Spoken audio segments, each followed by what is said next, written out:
केजरीवाल के बाद अब भूपेश बघेल की बारी है। क्या भूपेश बघेल जेल जा सकते हैं? अब ऐसा क्या हुआ है जो लगातार जांच एजेंसियों की रडार में आ गए हैं भूपेश बघेल? जानेंगे इसे। वहीं दूसरी तरफ उत्तराखंड की धामी सरकार लगातार नजर बनाए हुए है और कार्रवाई भी कर रही है। आखिर उत्तराखंड की डेमोग्राफी कैसे और क्यों चेंज हो रही है, एक नजर इस पर भी। नमस्कार, खबर प्रधान शो देख रहे हैं आप और मैं हूं संगीता श्रीवास्तव।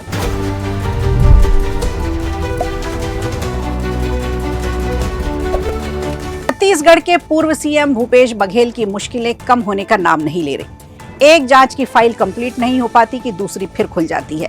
लगातार जांच एजेंसियों के राडार पर हैं भूपेश बघेल। अब सीबीआई ने महादेव बेटिंग ऐप मामले पर एफआईआर दर्ज की है। एफआईआर में छत्तीसगढ़ के पूर्व मुख्यमंत्री भूपेश बघेल को आरोपी बनाया गया है। सीबीआई की इस एफआईआर में पूर्व सीएम बघेल नंबर 6 के आरोपी बनाए गए हैं। एफआईआर में बेटिंग ऐप के प्रमोटर सौरभ चंद्राकर और रवि उप्पल समेत 21 आरोपियों के नाम हैं। दरअसल आरोपी सौरभ चंद्राकर और रवि उप्पल विदेश में बैठकर बेटिंग ऐप चलाते हैं। इन पर आरोप है कि रवि उप्पल और सौरभ चंद्राकर दोनों बेटिंग ऐप से मिलने वाली रकम का कुछ हिस्सा छत्तीसगढ़ के पुलिस अधिकारियों और राजनेताओं को बतौर प्रोटेक्शन मनी देते थे। आइए जानते हैं कि अब क्या है ये पूरा मामला। आपको बता दें कि महादेव बुक एक ऑनलाइन सट्टेबाजी प्लेटफॉर्म है जिसे रवि उप्पल और सौरभ चंद्राकर द्वारा प्रमोट किया जाता है। ये दोनों आरोपी वर्तमान में दुबई में रह रहे हैं। जांच में खुलासा हुआ है कि महादेव बुक के प्रमोटरों ने अपने गैर कानूनी सट्टेबाजी नेटवर्क को निर्बाध रूप से संचालित करने के लिए सार्वजनिक सेवकों को बड़ी मात्रा में प्रोटेक्शन मनी दी थी। सीबीआई की छापेमारी में बड़ी मात्रा में डिजिटल और दस्तावेजी साक्ष्य भी मिले हैं जिन्हें जब्त कर लिया गया है। इन्हें वित्तीय लेन देन से जुड़े दस्तावेज और डिजिटल रिकॉर्ड भी शामिल है। छापेमारी अब भी जारी है। एक साथ कई ठिकानों पर दबिश दी गई थी। जांच एजेंसी जल्द ही और खुलासे कर सकती है। ऐसे में अब देखना होगा कि सीबीआई की कार्रवाई में आगे और क्या-क्या मोड़ आते हैं।